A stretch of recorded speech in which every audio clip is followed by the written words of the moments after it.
बांटे, जिसने चुन लिए सारे कांटे। फूल ही फूल जिसने है बांटे, जिसने चुन लिए सारे कांटे। राज छोड़ दिया, ताज छोड़ दिया, राज छोड़ कर राज छोड़ बनवास जिसने झेला। सौतेला सौतेला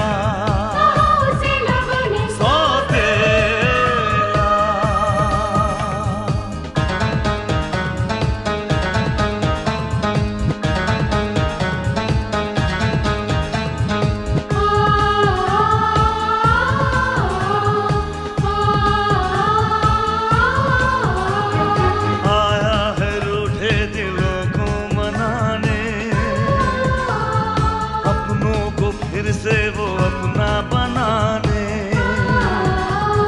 पर उसको अपना न माना किसी ने, न समझा किसी ने, न जाना किसी ने।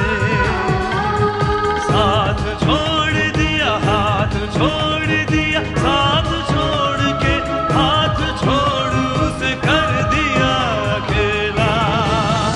सौतेला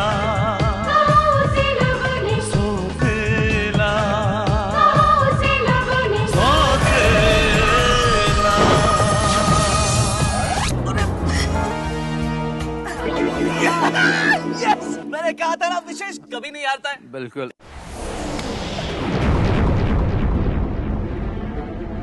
कोलकाता जाना चाहते हो ना तुम, तो जाओ। इस बात से किसी को फर्क पड़े या ना पड़े, लेकिन तुम्हारे डैड की आत्मा को बहुत तो पहुंचेगा। विक्रम आर्या के ग्रुप की जितनी भी फैक्ट्रीज हो ना, शुभम के नाम हो। वो आदमी कौन था जो डैड के और युगांग के रिश्ते के बारे में इतना सब कुछ जानता था? भाई मॉम के अलावा महेश अंकल इस बात को इसलिए जानते थे क्योंकि वो हमारे अपने हैं। लेकिन वो आदमी, अरे जिसके साथ हमारा कोई रिश्ता नहीं, जिसे हम जानते नहीं, एक ऐसा अनजान आदमी उस बात को इतनी अच्छी तरीके से कैसे जानता था जिसे हम आज तक नहीं जान पाए? विशेष,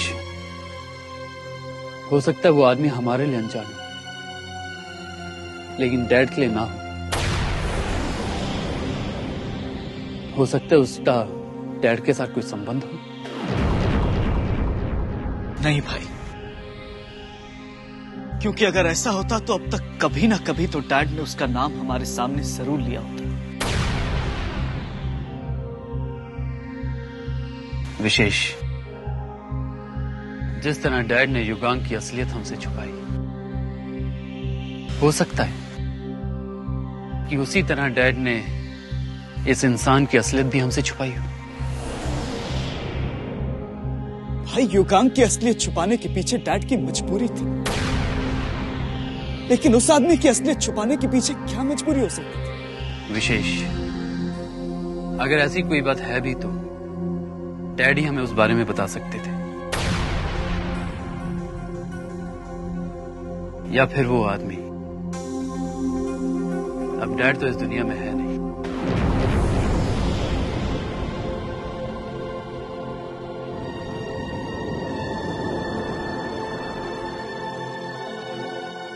और वो आदमी कहाँ है, इस बारे में हमें कुछ नहीं पता। कोई बात नहीं भाई, अगर वो आदमी डैड की चिता पर आ सकता है तो फिर वो हमें दोबारा किसी न किसी मोड़ पर जरूर। तो फिर तुम सब्र करो विशेष, जिस दिन वो आदमी हमें मिल जाएगा उस दिन हमें सारे सवालों के जवाब मिल जाएंगे, जिसकी वजह से हमारी जिंदगी इतनी परेशानियों में घिर गई है।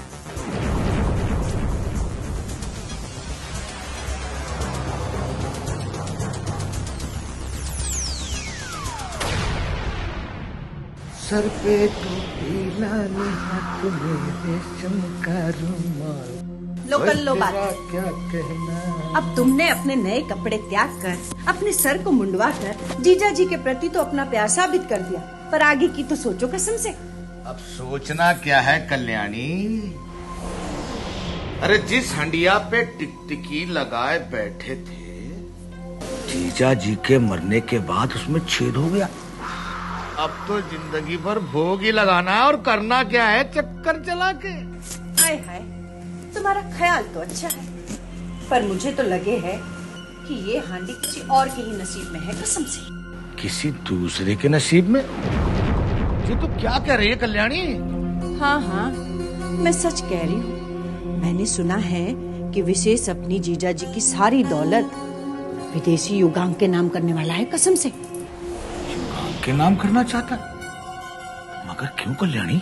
क्योंकि विशेष लल्ला का ये कहना है कि जब युगांक जीजा जी का असली बेटा है तो उसे जीजा जी की दौलत में से एक पाइना चाहिए। अब ये बात शुभम लल्ला को तो पसंद ना आवेगी, कसम से। तो ये बात तो हमारे लिए बड़ी खुशी की बात है। खुशी की बात है? वो कैसे? ले, इसमें खुशी की बात क्यों ना है? अरे अकल की दुश्मन, जरा अकल लगा के सोच कि अगर ये बात दोनों भाइयों में बढ़ गई तो झगड़े तक जाएगी, और झगड़े तक गई तो बात बंटवारे तक जाएगी, और बंटवारे तक गई तो फिर विशेष अपने हिस्से की दौलत लेके युगांक के कने जाएगा। और जब वो युगांक के कने जाएगा तो मुझे पूरा विश्वास है कि युगांक उस दौलत को लेने से इनकार कर देगा। तो फिर दौलत घूम फिर के कहाँ आएगी? अरे हमारे चरणों में चक्कर चला के। हाँ हाँ, ये बात तो हो सकती है, कसम से। बस तो कल्याणी, हमें इस बात के लिए दुआ करनी चाहिए कि विशेष ने जो पागलपन करने का फैसला लिया है वो उस पागलपन करने में कामयाब हो जाए। बस फिर क्या है, अपनी 20 उंगलियां घी में और सर कढ़ाई में, कसम से।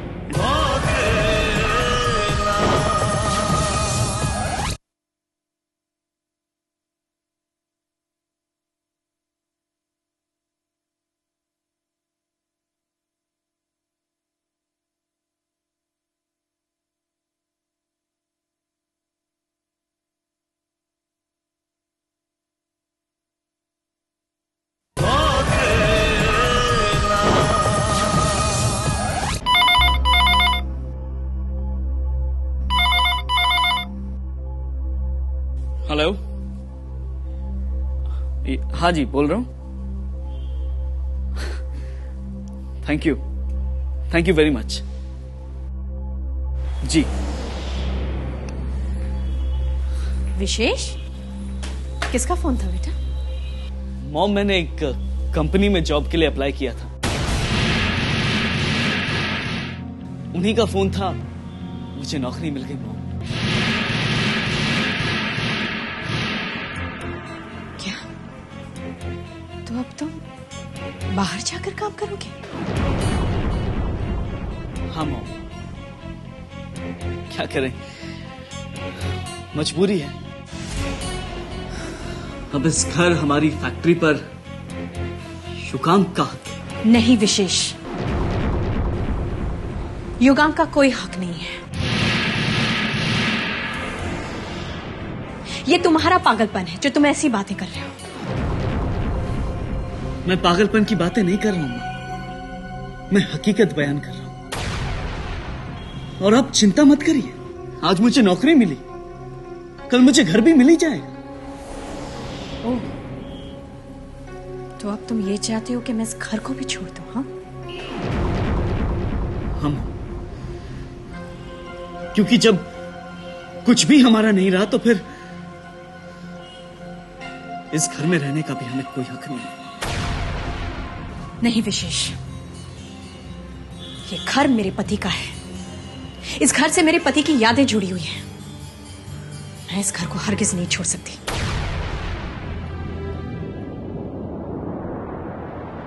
मॉम, ये जानने के बाद भी कि युगांक की मां का डैड के साथ क्या रिश्ता था, आप इस घर में रहना चाहती हैं? मैं सब जानती हूँ विशेष, बार बार दोहराने की जरूरत नहीं है। और ये बात मुझे अभी नहीं, तुम्हारे डैड ने बहुत पहले बता दी थी। क्या बता दिया था उन्होंने आपको? कि आप उनकी असली पत्नी नहीं हो?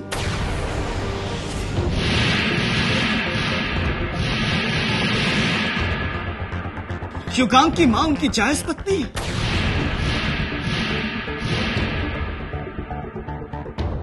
अगर युगांग की मां उनकी जायज पत्नी है तो युगांग उनका जायज बेटा है।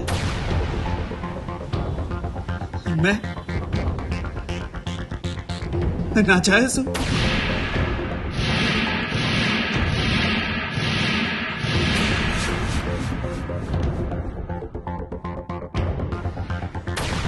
नाजायज हूं मां, और नाजायज बेटे का बाप की प्रॉपर्टी पर कोई हक नहीं होता मां। तुम्हारी बातों से मुझे बहुत अफसोस हुआ है विशेष। मॉम, आपको तो अफसोस हो रहा है, लेकिन मुझे तो अपने आप से नफरत हो रही है।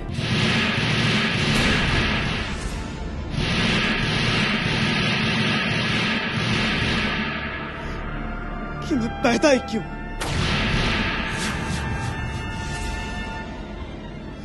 अगर पैदा हो भी गया था तो जिंदा क्यों रहा मैं?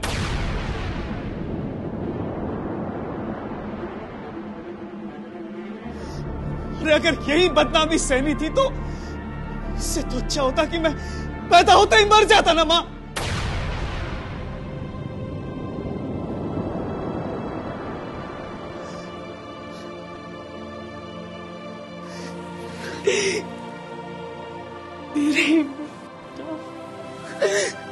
नहीं मॉम, मेरे आंसू मत पूछिए।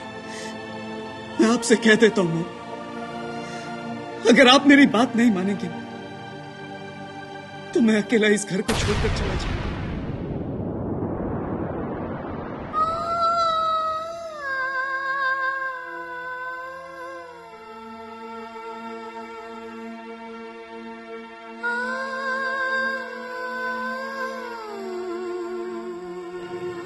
हे भगवान,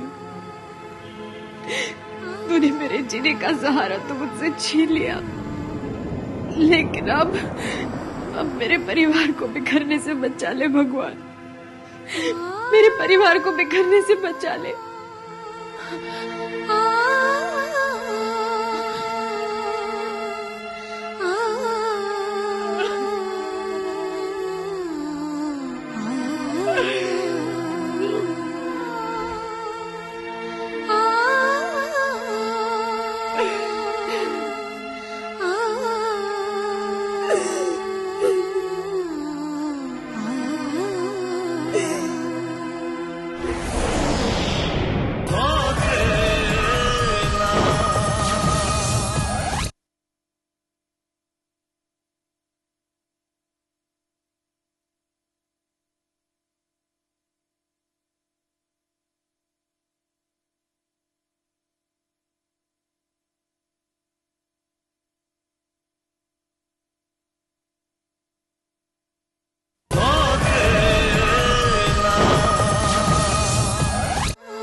क्या हुआ जीजी?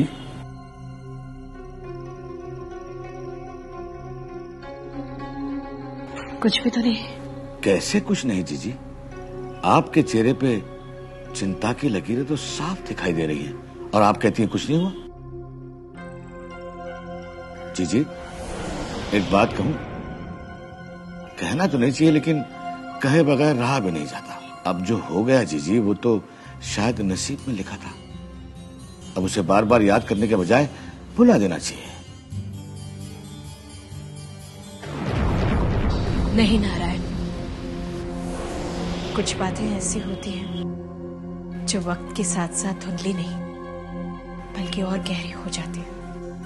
और तुम्हारे जीजा को भुलाना मेरे लिए उतना ही मुश्किल है। लेकिन इस समय मैं विशेष को लेकर परेशान हूं।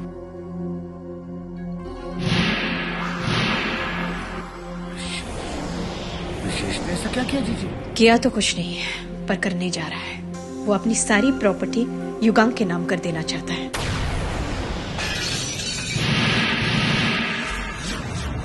और ये बात शुभम को बिल्कुल पसंद नहीं है। इसलिए नहीं क्योंकि उसे प्रॉपर्टी की चाहत है, बल्कि इसलिए क्योंकि इस बात से भी हमारे परिवार की बदनामी होगी। हाँ हाँ जीजी, शुभम अपनी जगह पर बिल्कुल ठीक है। हाँ नारायण, लेकिन ये बात विशेष को कौन समझाए? तुम तो जानते हो वो इरादे का कितना पक्का है। एक बार किसी चीज को ठान लेता है, उसे पूरा करने के लिए वो किसी भी हद तक जा सकता है। हाँ जीजी, ये बात तो मैं जानता हूँ। बस अब मुझे एक ही डर है नारायण, कहीं इस बात को लेकर दोनों भाइयों में दुश्मनी ना पैदा हो जाए।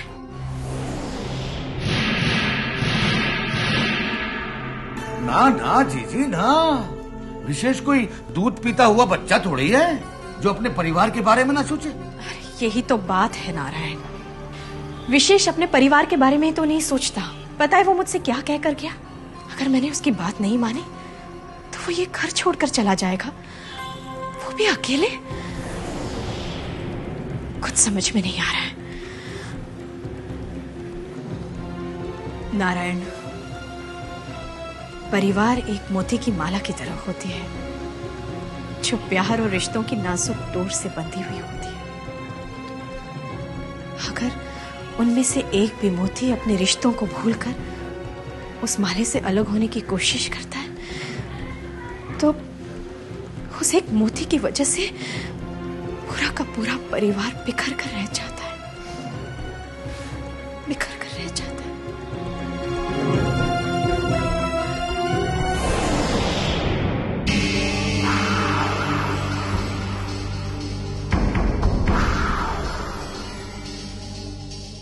चल गया चक्कर, चक्कर चला के।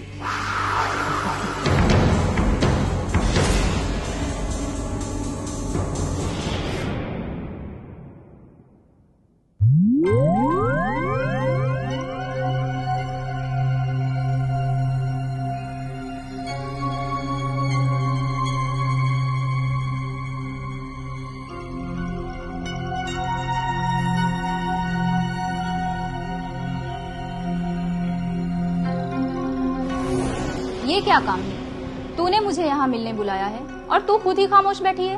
हाँ प्रिया, मैं खामोश तो हूँ, पर इस वक्त मैं कुछ सोच रही हूँ। तो फिर मुझे भी बताना, क्या सोच रही है? सोच रही हूँ प्रिया कि शुभम का कोलकाता जाने का प्लान तो कैंसिल हो गया, लेकिन अब मेरे पास पैसे कहाँ से आएंगे?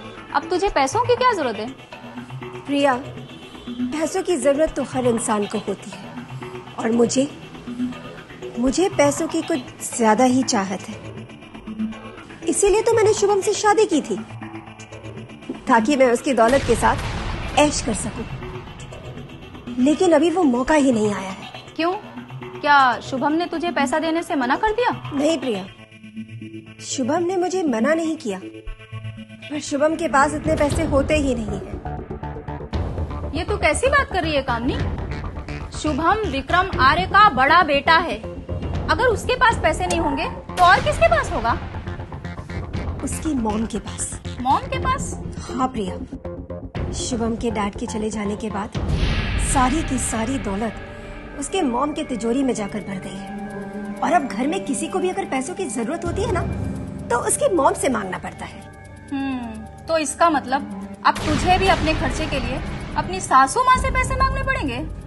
हाँ प्रिया, और मुझे नहीं लगता कि सीधी तरह शराफत से वो मुझे उतने पैसे दे देंगी जितना मैं चाहती हूँ। इसीलिए अपनी जरूरतें पूरी करने के लिए मुझे कोई ना कोई टेढ़ा रास्ता तो अपनाना ही होगा।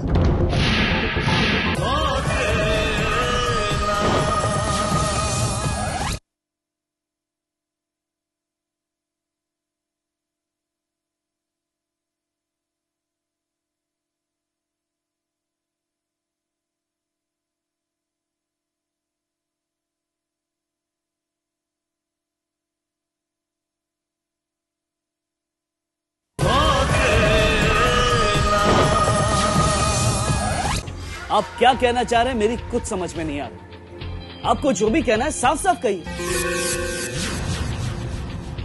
देखो भांजे, इंसान के लिए दौलत किसी हद तक तो ठीक है, लेकिन बात अगर इज्जत पे आ जाए तो इंसान को दौलत पे ठोकर मारनी चाहिए। क्योंकि इंसान दौलत तो कभी भी कमा सकता है, लेकिन एक बार इंसान की इज्जत चली गई ना तो फिर वो दोबारा वापस नहीं आती। चक्कर चला के। सही कहा मामा जी, और यही सोचकर तो मैंने उस युगांग को सारी प्रॉपर्टी देने का फैसला कर लिया है। लेकिन मुझे नहीं लगता भांजी कि तुम्हारे इस नेक फैसले में कोई तुम्हारा साथ देगा।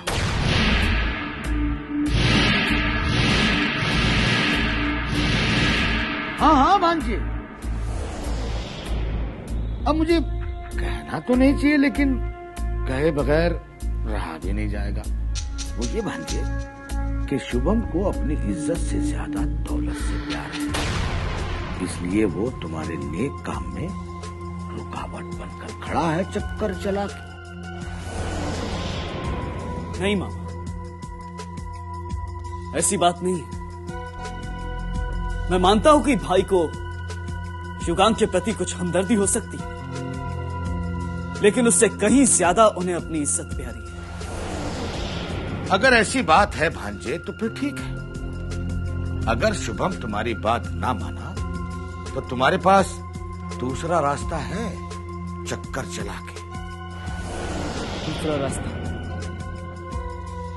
वो क्या है?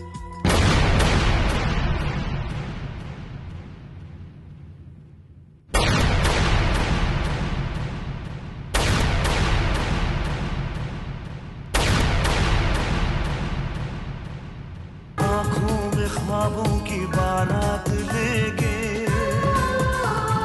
होठों पे गीतों की सौगात लेके,